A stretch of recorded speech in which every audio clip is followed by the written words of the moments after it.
Imam al-Ghazali said the real measure of your wealth is how much you'd be worth if you lost all your money. Imam al-Ghazali reminds us that wealth is not just coins, cash, or possessions. True wealth is in character. If your bank balance drops to zero, would people still respect you? Would you still have wisdom, skills, trustworthiness, and faith? This quote teaches us to invest in what can't be taken away: sincerity, knowledge, skills, sober patience, and strong relationships with people and Allah. Money is external, but your value is internal. Build that. Imam Ibn Taymiyyah said, "Wealth is a blessing if it leads you closer to Allah, and a test if it makes you forget Him." This is a golden principle in Islamic finance. Money is a neutral tool. Its impact depends on how you use it. When money makes you more grateful, more generous, and more grounded, it becomes a blessing, nima.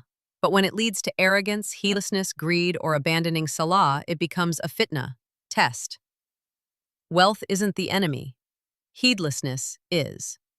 Always ask yourself, is this wealth bringing me closer to Allah or further away? Imam Malik said, "Wealth is not the problem. Love of wealth is."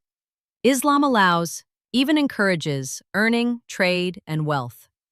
But the issue starts when we love wealth more than obedience, more than our salah, or more than the rights of others.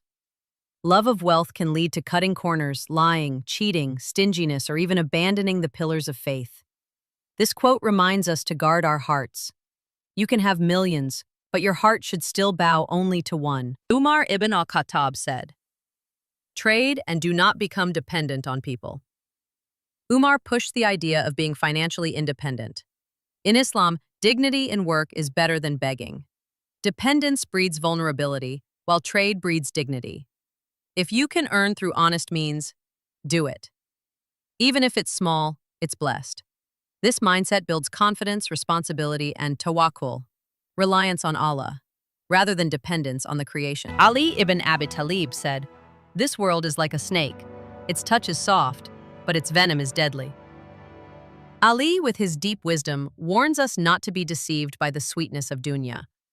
Wealth can look beautiful, smell like success, and feel like comfort. But if it turns your back from Allah, it slowly poisons your soul. This quote encourages us to be aware, not attached.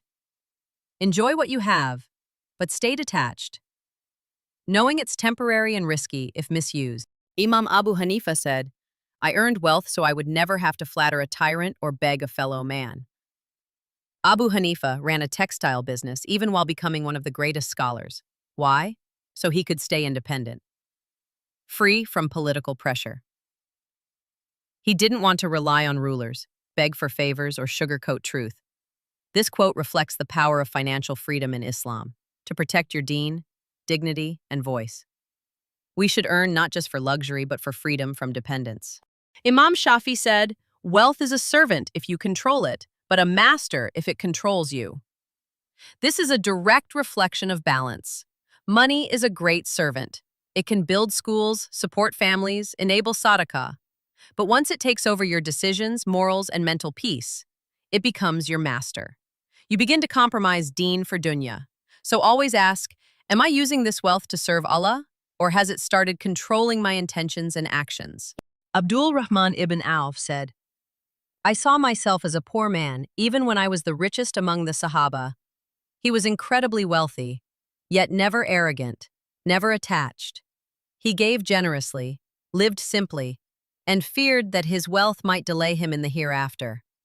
His humility shows us, no matter how much you earn, never lose the fear of accountability. True richness is not just in earnings. It's in humility, gratitude, and giving. Hassan al-Basri said, "Do not seek the world excessively, for you were not created to remain in it." He reminds us of perspective. Chasing dunya like it's eternal is a recipe for disappointment. The world is short, temporary, full of tests. Yes, seek halal rizq. Yes, build your skills. But don't let it blind you to what's coming next: death, the grave, and your akhirah. Let dunya serve your deen, not swallow it. Ibn Qayyim al-Jawziyah said, "The love of money is the root of distraction. unless that money is spent in the way of the Creator. Money becomes a distraction when it consumes your heart.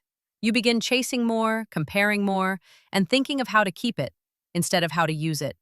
But the moment you spend it in Allah's way, on family, charity, dawah, helping others, it becomes a form of worship. It's no longer a distraction. It's an investment in your akhirah. Wealth isn't haram, but obsession is. These quotes remind us to realign money with mission and income with intention. Earn halal, spend wisely, live with barakah, start with deen, end with dollars.